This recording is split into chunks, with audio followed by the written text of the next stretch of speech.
BNP slogan দিয়েছিল। আমার আশঙ্কা হয় এই আওয়ামী লীগ যেমন একটি উগ্রবাদী সংগঠন, তেমনি জামাত শিবির একটি উগ্রবাদী সংগঠন। আওয়ামী লীগের সময় দেখেছি ছাত্রলীগের সন্ত্রাসীরা আমাদের ভাইদের উপর যখন হামলা করত, বিরোধী পক্ষের উপর হামলা করত, তখন জয় বাংলা স্লোগান দিত। একইভাবে দেখলাম এই জামাত শিবির আমাদের নেতাকর্মীদের উপর হামলা করা গেল তাকবীর বলছে। তাহলে বোঝাই যায় এই জামাত শিবির যে আওয়ামী লীগের ভিতর গুপ্ত ছিল, আওয়ামী লীগের সাথে তাদের কতটা মিল রয়েছে। শুধু একটি কথা বলবো, আপনারা যখন মজলুম ছিলেন তখন আমরা আপনাদের পক্ষে কথা বলছি। আপনারা গণঅভ্যুত্থানের পরে ইউনূস সরকারের পৃষ্ঠপোষকতা পেয়ে আপনারা জালিমের ভূমিকা অবতীর্ণ হয়েছেন। এই বাংলাদেশে কোন রাজনীতিবিদ এই জামাত শিবিরের নেতাকর্মীদের পক্ষে কথা বলে নাই।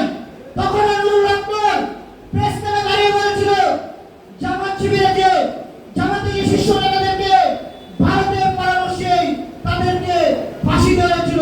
সেই কথাটা তখন জামাত শিবিরে বলার সাহস পায় নাই। এখন দেখি যে জামাত শিবির আমাদের বিরুদ্ধে প্রপাগান্ডা ছড়ায়। আওয়ামী লীগের সময় একটা স্লোগান ছিল যে পক্ষে থাকলে সঙ্গী, বিপক্ষে গেলে জঙ্গি। জামাত শিবিরের চরিত্র ঠিক আছে। আমরা যখন জামাতের পক্ষে কথা বলেছি তখন আমরা ভালো ছিলাম, যখন জামাতের অন্যায়ের বিরুদ্ধে কথা বলছি তখন আমাদেরকে বলা হয় দালাল, চাটুকার। এজন্য আমি বলি আওয়ামী লীগ এবং জামাত মুদ্রার বিলোপী এবং